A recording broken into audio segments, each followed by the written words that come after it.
Todos se reían cuando construyó su casa en lo profundo del bosque. Nadie creía que un adolescente huérfano pudiera sobrevivir al invierno en un lugar así. Pero cuando llegó el frío más cruel, su casa fue el único refugio cálido en todo el valle. Suscríbete para no perderte la continuación y escribe en los comentarios desde qué ciudad o país nos estás viendo. El invierno no llegó aquel año como una visita incómoda, sino como una sentencia. Durante una sola noche la temperatura cayó tanto que los senderos que cruzaban el valle desaparecieron bajo una capa blanca compacta, y al amanecer todo parecía haber sido sellado por una mano invisible. La nieve no era ligera ni alegre como en otras temporadas, sino pesada, opaca, tan silenciosa que hasta los hombres más curtidos bajaron la voz sin darse cuenta, como si el propio aire pudiera romperse con una palabra de más. Los viejos recordaban inviernos duros, hablaban de tormentas que habían durado semanas, de dedos perdidos y de chimeneas colapsadas, pero aún así creían conocer el frío. Por eso, cuando los primeros copos comenzaron a caer con la obstinación de un presagio, muchos se apresuraron a terminar sus cabañas tal como siempre lo habían hecho, sobre claros abiertos al sol, confiando en la costumbre más que en la observación. Decían que lo importante era cerrar 4 paredes antes de que la helada entrara en los huesos, y que los detalles podían arreglarse después. Nadie quería aceptar que aquel año el frío no venía a probar su resistencia, sino a quebrarla. Las primeras 3 noches bastaron para mostrar que algo había cambiado. Las estufas trabajaban sin descanso, la leña se consumía a un ritmo alarmante, y aún así, la escarcha aparecía dentro de las casas como una firma burlona. Las puertas se contraían, los marcos crujían, y la gente empezaba a despertarse cada pocas horas para alimentar el fuego, temiendo que un descuido breve bastara para que el frío se colara hasta los huesos. Era el tipo de tensión que no se anuncia con gritos, sino con respiraciones contenidas y miradas al cielo plomizo. Nadie quería decirlo en voz alta, pero en cada cabaña se gestaba la misma sospecha. Esta vez la costumbre no sería suficiente. Fue en esos días cuando apareció Nathan Hale, un muchacho que no llegaba a los 17 años y que, a diferencia de los demás, no traía consigo ni familia ni historias ruidosas. Empujaba una carretilla fabricada con tablones torcidos y ruedas que chirriaban como si protestaran contra cada metro de camino. Dentro llevaba unas pocas herramientas, un saco de clavos, una caja envuelta con tanto cuidado que parecía contener algo frágil, y poco más. A su lado caminaba Baxter, un perro grande de pelaje desigual y ojos atentos que avanzaba siempre medio paso por delante, olfateando el aire con una seriedad impropia de un animal sin pedigrí. El muchacho atravesó el valle sin detenerse, sin preguntar por un techo ni ofrecer sus manos a cambio de comida. No tenía el aire de un vagabundo, ni la arrogancia de quien cree saber más que los demás, sino la concentración silenciosa de alguien que mide cada movimiento. Los hombres del valle lo observaron con la mezcla habitual de lástima y desconfianza que reservaban a los que llegaban solos. Un huérfano, murmuraban algunos, otro chico que pensaba que bastaba con buena voluntad para sobrevivir en la montaña.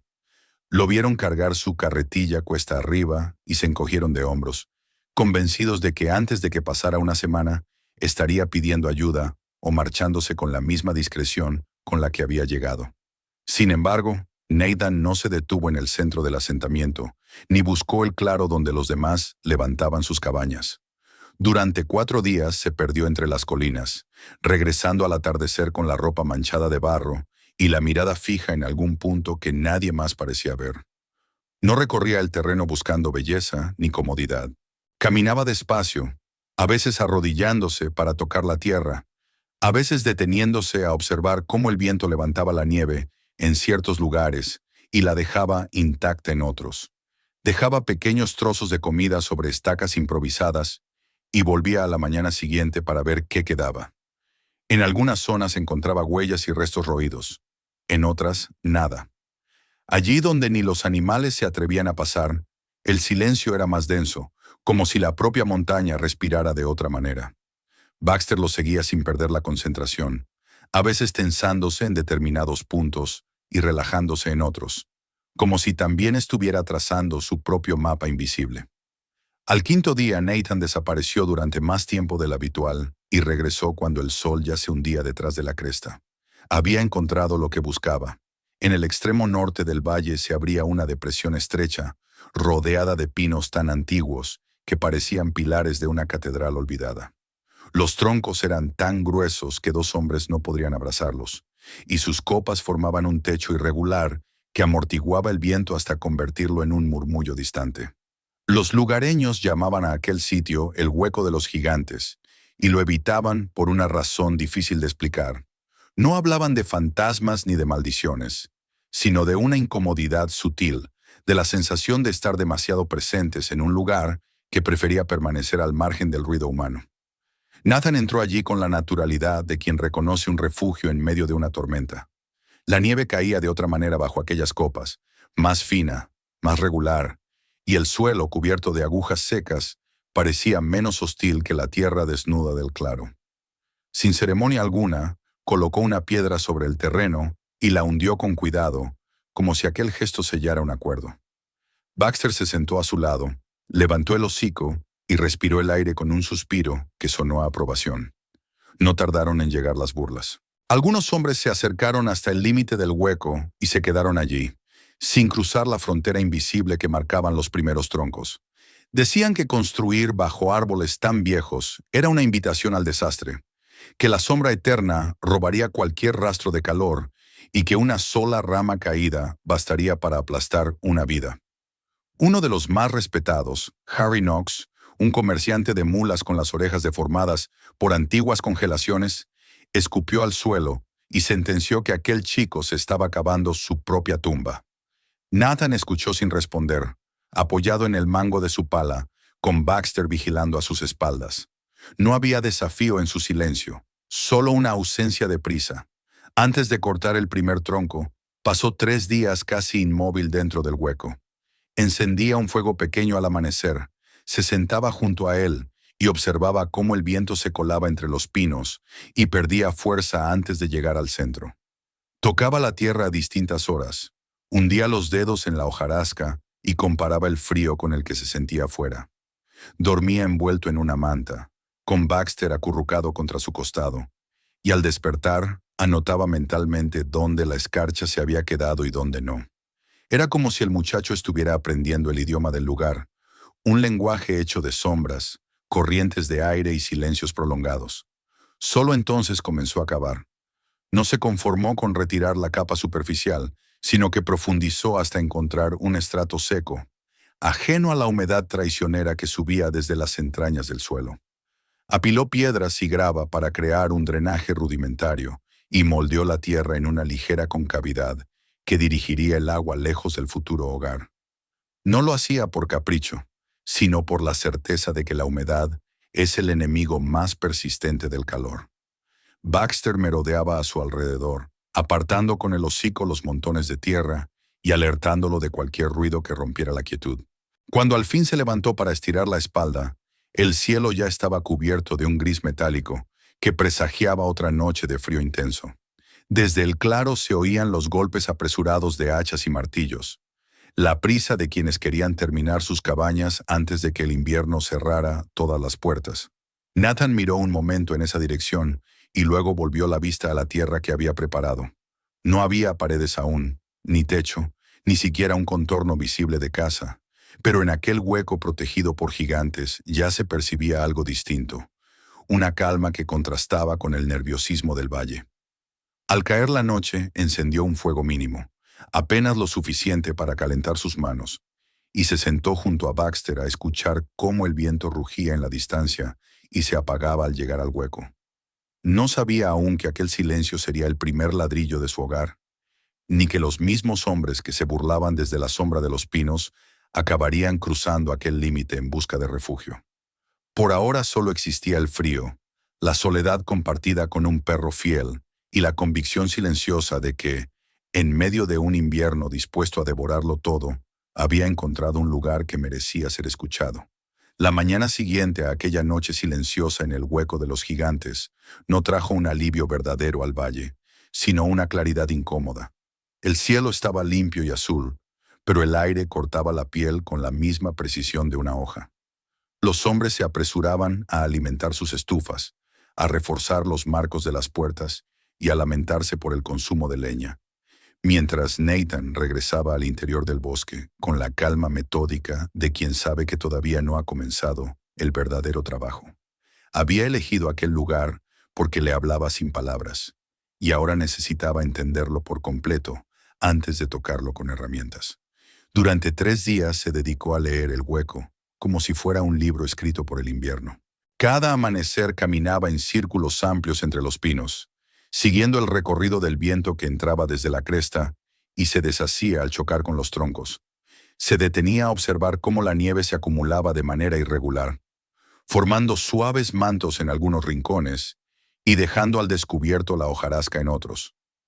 Descubrió que el aire frío descendía por un flanco concreto del hueco y que, al llegar al centro, ya había perdido la fuerza suficiente para convertirse en algo más que un susurro. Baxter lo acompañaba sin alejarse demasiado, olfateando el terreno y alertándolo con un leve gruñido cada vez que percibía un cambio en los aromas del bosque. Nathan comenzó a trazar mentalmente un mapa invisible, uno que no mostraba caminos ni límites de propiedad, sino corrientes de aire, zonas de humedad y sombras persistentes. Por las noches, en lugar de encerrarse en una tienda improvisada, se sentaba junto al fuego mínimo que encendía con maderas caídas y escuchaba. Escuchaba el crujido lejano de las ramas cargadas de hielo, el murmullo apagado del viento en la copa de los pinos y el silencio más profundo que se formaba justo bajo sus raíces. Descubrió que el frío no se comportaba igual en todo el hueco. En algunos puntos la escarcha se adhería con rapidez y no se iba ni siquiera cuando el sol alcanzaba el lugar. En otros, la tierra parecía conservar un aliento tibio, una memoria del verano que se negaba a desaparecer por completo. Aquellas diferencias eran imperceptibles para quien solo buscaba un lugar donde clavar estacas, pero para Nathan eran la clave. Al tercer día comenzó a cavar con intención. No se trataba de abrir un hueco superficial para nivelar el suelo, sino de explorar hasta dónde llegaba la humedad y qué tan profundo se escondía el terreno firme. Hundía la pala, retiraba capas de tierra y las olía, reconociendo el aroma agrio de la humedad estancada y la fragancia más seca de la tierra viva. Baxter se acercaba de vez en cuando, introduciendo el hocico en las cavidades recién abiertas, como si también quisiera entender qué escondía aquel suelo. Nathan marcó los puntos donde la pala chocaba con raíces gruesas, señal inequívoca de estabilidad, y evitó aquellos donde la tierra se volvía fangosa con facilidad. Cuando estuvo seguro de haber encontrado el nivel correcto, comenzó a preparar la base. Extendió piedras y grava con paciencia, creando una capa que permitiría al agua escapar sin permanecer bajo el futuro suelo. No buscaba comodidad inmediata, sino la certeza de que la humedad no se convertiría en hielo justo debajo de sus pies cuando la temperatura descendiera de forma brutal. Modeló la tierra sobre aquel lecho con una mezcla de arcilla y arena que había ido recolectando en pequeños sacos, apisonando cada tramo hasta que la superficie ofrecía resistencia. El hueco se convirtió en un pequeño taller al aire libre, con montones de materiales ordenados por función, y Baxter tumbado cerca, atento a cualquier intruso. Fue entonces cuando Nathan abrió la caja que había transportado con tanto cuidado desde su llegada. Dentro había tubos metálicos delgados, recuperados de una antigua instalación de vapor que había desmontado años atrás en una fábrica abandonada. No eran piezas valiosas para la mayoría, pero para él representaban la posibilidad de algo distinto. Conectó los tubos en una serie de curvas suaves y los enterró bajo la arcilla recién compactada, formando un circuito que atravesaba el centro de la futura cabaña. El objetivo no era complicado de explicar, aunque pocos lo entenderían. Quería que el calor de la estufa no se perdiera de inmediato por la chimenea, sino que dejara una parte de sí mismo en la masa del suelo, calentándolo para que luego lo devolviera lentamente al aire. No era magia ni un truco moderno, sino una manera de obligar al fuego a compartir su fuerza con la tierra. Antes de levantar una sola pared, instaló una pequeña caja metálica que serviría como base de la estufa y conectó el sistema de tubos a ella. Luego improvisó un conducto de salida para el humo, dejando que ascendiera entre dos troncos cercanos y se perdiera en lo alto de la arboleda. Encendió un fuego tímido y se sentó a observar. El humo se elevó con pereza, sin retroceder ni inundar el espacio. Esperó un rato y luego colocó la palma de la mano sobre el suelo recién trabajado. La arcilla estaba tibia, no caliente, no reconfortante todavía, pero viva. Nathan cerró los ojos unos segundos, consciente de que aquel pequeño detalle marcaba la diferencia entre una idea y una realidad posible. Durante las horas siguientes ajustó el conducto, añadiendo un par de curvas más para ralentizar la salida del calor, siempre atento a que la tirada no se invirtiera. Sabía que el viento, al golpear la salida, podía forzar el humo a regresar al interior, una de las causas más frecuentes de accidentes en invierno. Por eso observó la dirección de las corrientes de aire a distintas horas del día y modificó la orientación de la chimenea hasta encontrar un punto donde el bosque la protegía de las ráfagas más violentas. Cuando el sol comenzó a descender, regresó al centro del hueco y se sentó junto a Baxter. Frente a ellos no había más que un rectángulo de tierra lisa, surcado por líneas invisibles bajo la superficie. Pero Nathan sentía que había levantado ya el corazón de su hogar. No era algo que pudiera mostrar con orgullo a los hombres del valle, que medían el progreso en número de troncos apilados y en altura de muros. Sin embargo, para él aquella base significaba haber ganado la primera batalla contra un enemigo silencioso. Al día siguiente inició la transición hacia lo vertical. Seleccionó los árboles que debía cortar con un cuidado casi reverencial, evitando aquellos que formaban parte esencial del escudo natural del hueco. Prefería los ejemplares más jóvenes situados en los márgenes, cuya ausencia no abriría un corredor directo al viento. Cada tronco era despojado de su corteza y dejado reposar para que perdiera humedad antes de ser utilizado. Baxter se mantenía alerta, gruñendo ante cualquier ruido extraño, mientras Nathan trabajaba con la determinación de quien no espera aplausos. Los vecinos volvieron a acercarse, intrigados por la actividad que por fin se hacía visible. Algunos se quedaron a una distancia prudente, comentando entre ellos la rareza de ver a un muchacho dedicar tanto tiempo a lo que ellos consideraban preparativos innecesarios. Se preguntaban por qué no levantaba ya las paredes, por qué se empeñaba en cavar y enterrar cosas que nadie veía. Nathan, sudoroso y cubierto de tierra, no levantó la vista. Sabía que para ellos el progreso se medía en metros de muro, mientras que para él se encontraba bajo los pies, oculto en un diseño que todavía no tenía forma. Al anochecer, las primeras vigas se apoyaban ya entre los troncos gigantes, marcando el contorno de lo que sería la cabaña. No era un rectángulo perfecto ni un cuadrado cómodo, sino una figura adaptada a los árboles, con un ligero giro hacia el este para aprovechar la luz de la mañana.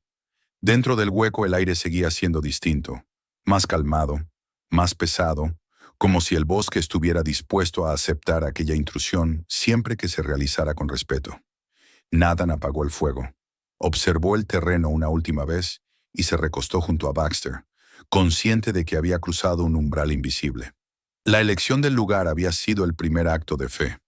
Ahora, con la tierra preparada y el esqueleto del hogar en ciernes, el invierno tendría que esperar su turno para demostrar quién de los dos había entendido mejor las reglas. El esqueleto de la cabaña comenzó a tomar forma en los días siguientes, como si creciera a partir de la tierra misma. Los troncos que Nathan había seleccionado se alineaban entre los gigantes del hueco con una discreción casi humilde, encajando en los espacios que los árboles ofrecían sin violencia ni prisa. Allí donde otros habrían abierto claros a golpe de hacha, él prefería deslizar cada viga entre raíces y sombras, buscando el punto exacto donde el peso descansaba sin protestas. Cada tronco era limpiado con cuidado, la corteza retirada hasta dejar la madera desnuda y seca, y luego ajustado contra el anterior hasta que no quedara ni una rendija visible. Baxter rondaba alrededor como un centinela silencioso, acostándose al final del día sobre el suelo aún tibio, como si reconociera que aquel lugar comenzaba a pertenecerles.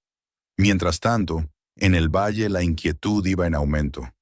Los hombres se reunían junto a sus chimeneas al caer la tarde y comentaban los pequeños fallos que ya se manifestaban en sus construcciones apresuradas.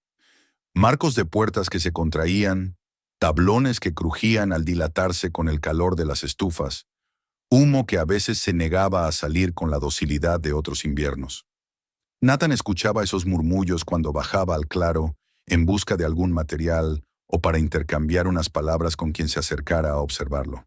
No discutía ni defendía su método, porque sabía que todavía era demasiado pronto para que alguien aceptara una lección que no había pedido. Dentro del hueco, la construcción avanzaba como una coreografía lenta y precisa. Las paredes no se levantaban en filas rectas, sino que seguían una geometría impuesta por los árboles, formando ángulos que parecían torcidos para el ojo inexperto, pero que en realidad eran la respuesta a fuerzas invisibles. Nathan reforzaba los puntos donde dos vigas se encontraban, consciente de que los ángulos son las puertas favoritas del frío. Colocaba cuñas secas, martilladas con paciencia, hasta sentir que la madera se rendía y sellaba el espacio. No buscaba perfección estética, sino continuidad, una superficie sin fisuras donde el aire pudiera deslizarse sin encontrar huecos para colarse. Con la llegada de los primeros verdaderos golpes de helada, el valle se convirtió en un laboratorio involuntario.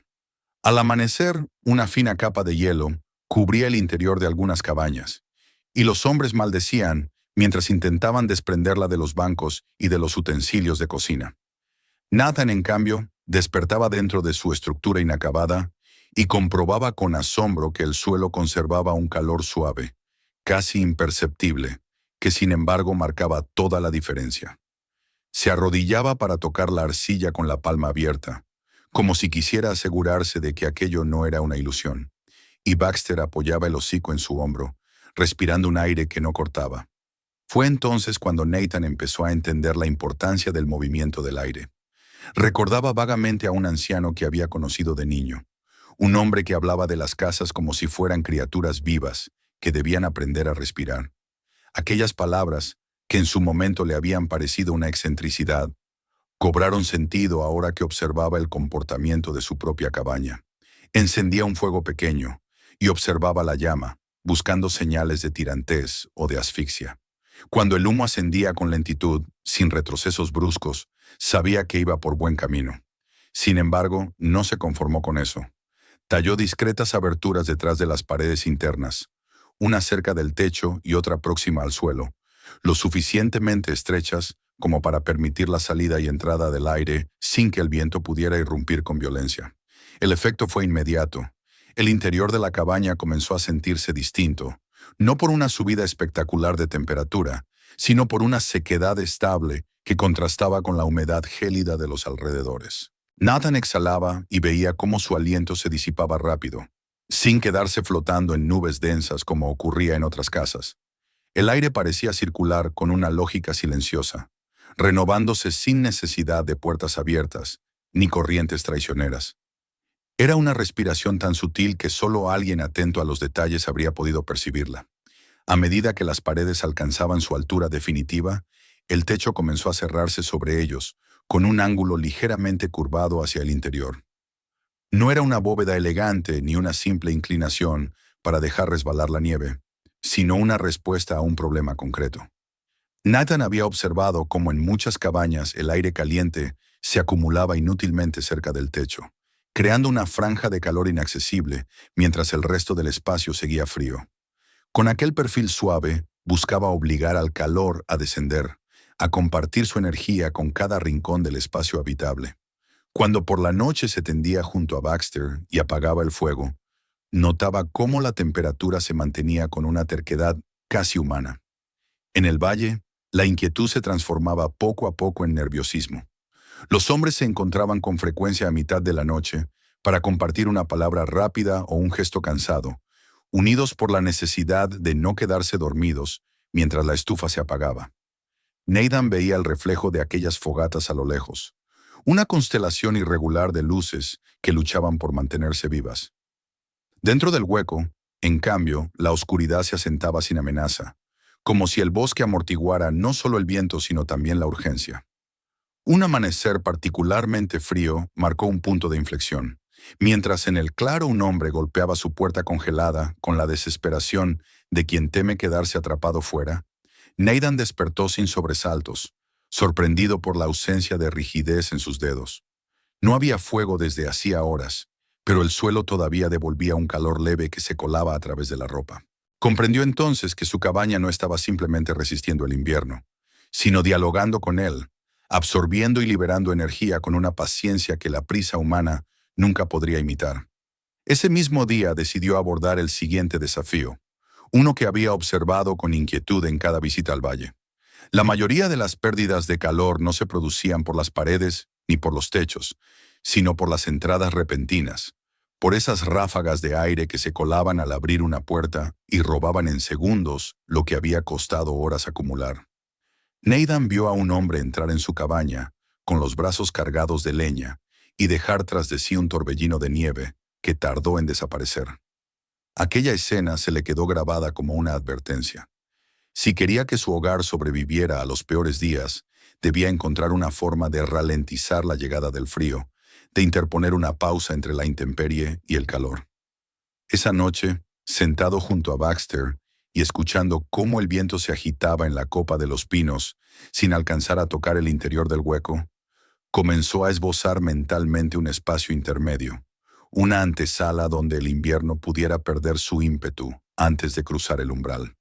Aún no sabía cómo materializarlo, pero la idea ya estaba allí, creciendo con la misma discreción que habían crecido las paredes. El bosque, paciente testigo de su empeño, parecía guardar silencio a propósito, como si esperara a ver si el muchacho sería capaz de convertir aquella intuición en la siguiente pieza de un refugio que, paso a paso, se alejaba cada vez más de las risas incrédulas del valle. La idea del espacio intermedio no abandonó a Nathan en los días siguientes.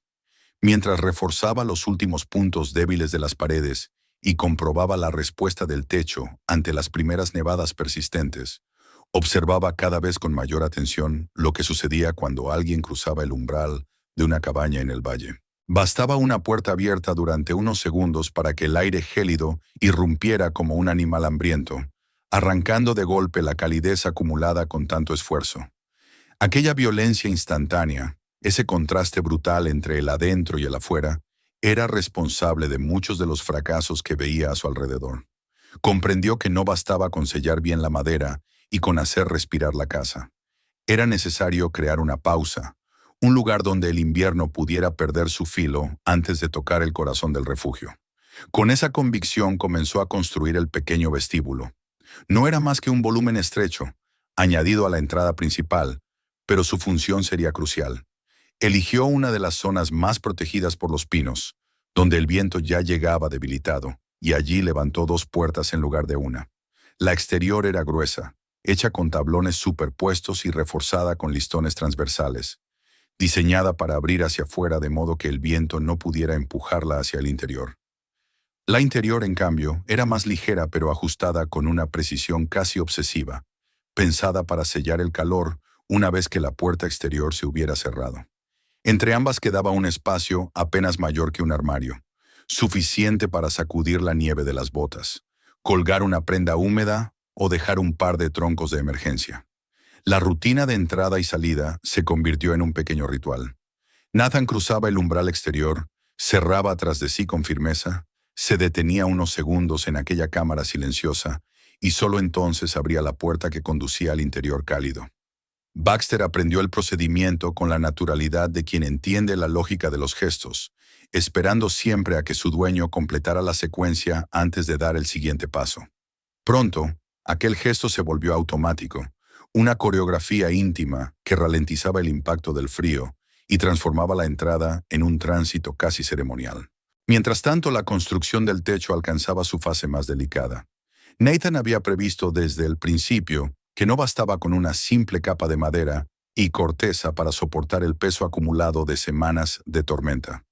Había visto cómo cabañas enteras se rendían no ante la primera nevada, sino ante la fatiga lenta que provoca el hielo cuando se posa una y otra vez sobre estructuras débiles. Por eso reforzó la trama de vigas, reduciendo la distancia entre ellas y creando un entramado que repartía el peso con una generosidad casi matemática.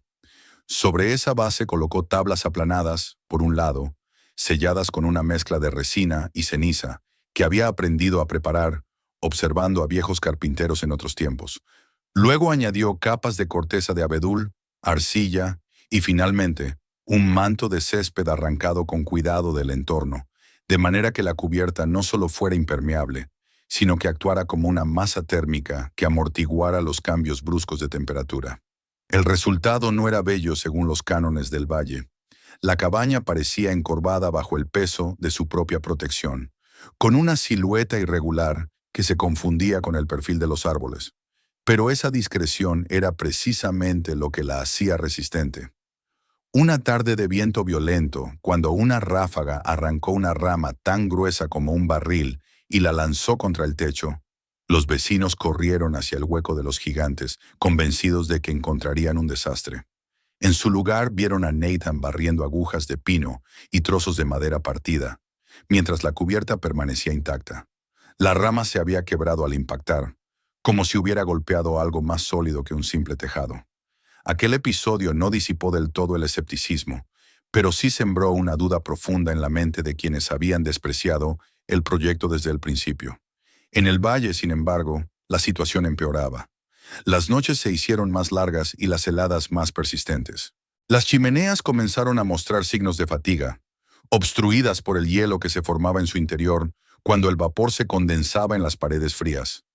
Algunos hombres despertaban con dolor de cabeza y un sabor amargo en la boca, sin comprender que el humo, incapaz de escapar, estaba regresando al interior de sus casas. Nathan percibía esas señales con una inquietud que iba más allá de la curiosidad. Cada vez que bajaba al claro para buscar herramientas o intercambiar unas palabras, veía en los ojos de los demás una mezcla de cansancio y temor que no se correspondía con el frío habitual. Una tarde, mientras regresaba al hueco, acompañado de Baxter, levantó la vista y distinguió una columna de humo más oscura que las demás, espesa y nerviosa, elevándose desde la parte baja del valle. No era el humo tranquilo de una estufa bien alimentada, sino el grito torcido de algo que se estaba saliendo de control. No esperó a confirmarlo con palabras. Ajustó la correa improvisada de su abrigo. Llamó a Baxter con un chasquido seco y comenzó a descender por el sendero casi invisible que conducía a la zona de donde provenía aquella señal inquietante. El aire se volvió más acre a cada paso, mezclando el olor de la resina quemada con el de la tela chamuscada. A medida que se acercaba, pudo distinguir siluetas agitadas contra un fondo de brasas y nieve derretida. Una cabaña, levantada con prisa al inicio del otoño, había cedido ante una cadena de errores. Una chimenea obstruida, humo acumulado, un intento desesperado de ventilar que había terminado por volcar un cubo de cenizas incandescentes sobre un lecho seco. El fuego ya había hecho su trabajo cuando Nathan llegó. Las paredes estaban negras, el techo hundido, y los hombres se movían alrededor con una torpeza que delataba el shock. No había cuerpos inertes, pero sí manos temblorosas, mejillas amoratadas por el frío y miradas que buscaban algo a lo que aferrarse. Nathan no pronunció palabras innecesarias. Ayudó a recoger lo poco que se había salvado, envolvió en mantas a quienes tiritaban sin control y señaló el camino de regreso al hueco de los gigantes. Ese lugar que hasta entonces muchos habían considerado una excentricidad. El grupo emprendió la marcha en silencio, avanzando como una procesión lenta a través de la nieve endurecida. Baxter iba delante, marcando el ritmo con un instinto que parecía anticipar cada obstáculo.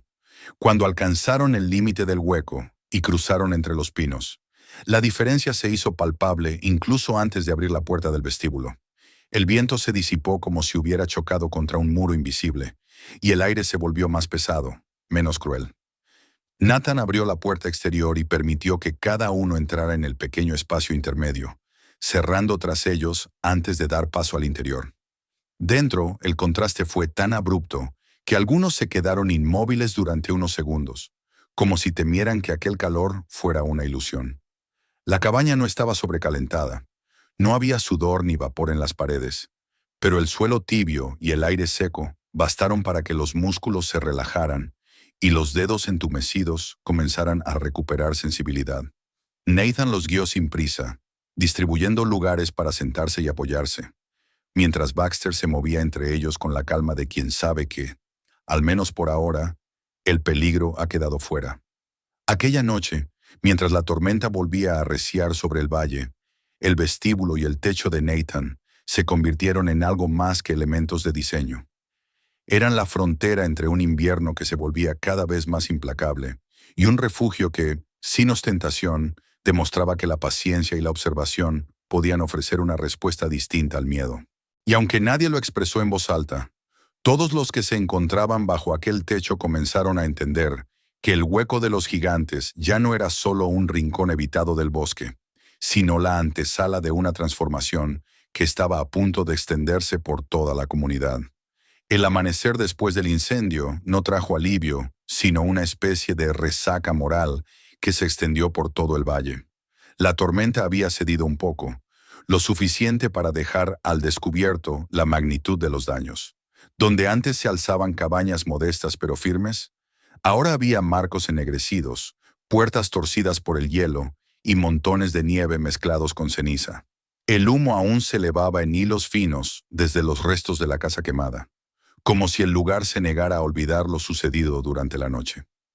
Los hombres caminaban entre los escombros con pasos lentos, envueltos en mantas, mirando sin ver, incapaces de aceptar que un solo error, una chimenea obstruida por hielo y un gesto desesperado, habían sido suficientes para borrar meses de trabajo.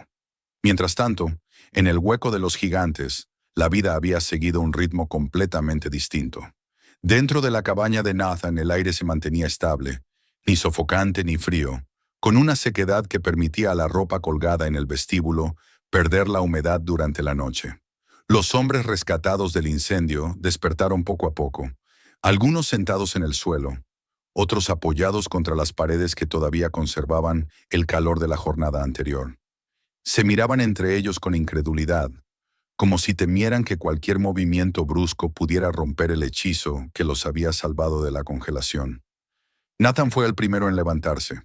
Encendió el fuego con la parsimonia que había aprendido a valorar, sin prisas, observando cómo la llama se alimentaba de la madera seca y devolvía una porción de su energía al suelo a través del circuito oculto bajo la arcilla. Baxter, que había pasado la noche cerca de la entrada, se incorporó al verlo moverse y se acercó a los recién llegados, permitiéndoles acariciar su lomo con manos todavía entumecidas. Aquel gesto sencillo, el contacto con un animal vivo y tranquilo, ayudó a disolver el silencio tenso que se había instalado en la estancia. No tardaron en llegar otros habitantes del valle, atraídos por el rumor de que en el hueco de los gigantes se podía respirar sin que el aire quemara los pulmones. Primero se asomaron con cautela al vestíbulo, sorprendidos por la sensación de refugio que se percibía incluso antes de cruzar la segunda puerta. Luego entraron de uno en uno, sin alboroto, observando cada detalle como si se encontraran en un lugar sagrado. Sus miradas se posaban en el techo curvado, en las paredes selladas sin fisuras visibles, en el suelo que no devolvía el frío de la madrugada. Y finalmente, como si alguien hubiera dado una señal muda, todos se detenían frente al pequeño termómetro clavado cerca de la estufa. La aguja permanecía inmóvil en un punto que desafiaba la lógica de aquellos días. Nadie pidió explicaciones inmediatas. La necesidad de comprender llegó más tarde, cuando el temblor de los cuerpos se transformó en cansancio y el cansancio en preguntas. Nathan no se colocó en el centro de la estancia ni adoptó el tono de un maestro. Se limitó a responder a lo que le preguntaban con la misma serenidad con la que había construido su refugio. Mostró cómo el vestíbulo obligaba a cerrar una puerta antes de abrir la otra, cómo los ángulos de las paredes no eran caprichosos sino una manera de impedir que el frío encontrara un punto de entrada, cómo la chimenea, con sus curvas discretas, evitaba que el humo regresara al interior cuando el viento golpeaba desde la cresta. Durante los días siguientes, el hueco de los gigantes se convirtió en un lugar de peregrinación. Hombres con dedos vendados y miradas avergonzadas llegaban con herramientas en la mano, no para pedir caridad sino para solicitar conocimiento. Traían trozos de madera, muestras de arcilla, pedazos de tubos oxidados, como si al mostrarlos esperaran que Nathan pudiera leer en ellos los errores de sus casas. Y él lo hacía, no con reproches, sino con una atención paciente que contrastaba con la urgencia que había marcado los meses anteriores. Señalaba dónde una grieta podía convertirse en una herida mortal, explicaba por qué la humedad bajo el suelo acabaría robando el calor sin piedad, sugería pequeñas modificaciones que, acumuladas, marcarían la diferencia entre resistir y ceder. El cambio en el valle fue tan sutil al principio que pasó desapercibido. Una mañana apareció un pequeño vestíbulo frente a una de las cabañas más antiguas, construido con maderas reaprovechadas y sellado con una mezcla de barro y resina. Al día siguiente, otro hombre comenzó a desmontar su chimenea para añadirle un tramo adicional que rompiera la vertical perfecta y ralentizara la salida del calor. Pronto, al caminar por el sendero principal, ya no se escuchaban las burlas que habían acompañado a Nathan en sus primeros días. En su lugar, había un murmullo concentrado, el sonido de gente trabajando no por desesperación, sino por comprensión. La primavera llegó tarde, con una timidez que parecía pedir permiso al invierno para regresar. Los primeros deshielos pusieron a prueba las nuevas construcciones. Allí donde antes el agua se acumulaba bajo los suelos, ahora encontraba vías de escape. Las puertas no se hinchaban ni se partían al primer cambio de temperatura, y las chimeneas, reforzadas y protegidas, seguían expulsando el humo con una dignidad que nadie habría creído posible meses atrás. El valle había sobrevivido, pero no solo por haber soportado el frío, sino por haber aprendido algo de él. Nathan observaba aquellos cambios desde el umbral de su cabaña, sentado a menudo en el pequeño banco del vestíbulo, con Baxter apoyado a su lado. Ya no era el muchacho silencioso al que se miraba con condescendencia, sin discursos ni gestos grandilocuentes. Se había convertido en un punto de referencia, en la prueba viva de que escuchar al entorno podía ser más eficaz que luchar contra él. No reclamó crédito ni dejó que nadie lo colocara en un pedestal. Se limitó a seguir trabajando, a veces ayudando a otros a reconstruir, a veces retirándose al hueco para disfrutar de la quietud que lo había atraído desde el principio. Pasaron los años y el recuerdo del invierno más duro se transformó en una historia que los adultos contaban a los niños cuando la nieve comenzaba a caer. Hablaban del incendio, de la noche en que la gente cruzó el bosque buscando calor, del muchacho y su perro que habían abierto la puerta sin preguntas. La cabaña de Nathan envejeció con dignidad. La madera se volvió gris. El techo se cubrió de hierba y pequeñas flores que brotaban cada primavera, como si el bosque hubiera decidido reclamarla como parte de sí mismo.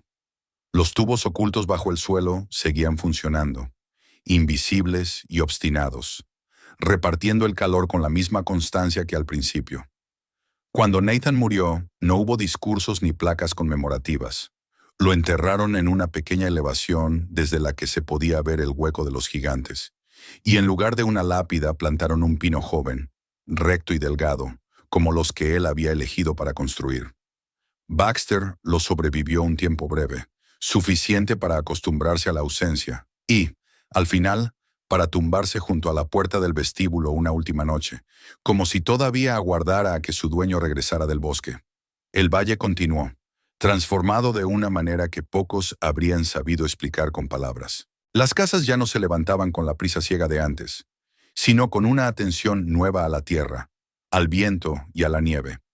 Nadie hablaba de milagros ni de secretos, solo de observar, de aprender y de compartir. Y así, cada invierno que llegó después llevó consigo no solo frío, sino también la memoria silenciosa de un muchacho huérfano y su perro, que un día enseñaron a una comunidad entera que el verdadero refugio no se impone a la naturaleza, sino que se construye escuchándola. Si esta historia te dejó con esa sensación de ¿y si mañana me toca a mí? Entonces suscríbete ahora mismo, porque el próximo relato es todavía más extremo y no vas a creer cómo termina. Mira el siguiente video que te aparece en pantalla y después explora los otros del canal. Cada uno tiene un giro que te atrapa hasta el final. Y si conoces a alguien que ama historias de supervivencia y secretos en la nieve, compártelo hoy, porque este tipo de relatos se disfrutan el doble cuando los comentas con alguien.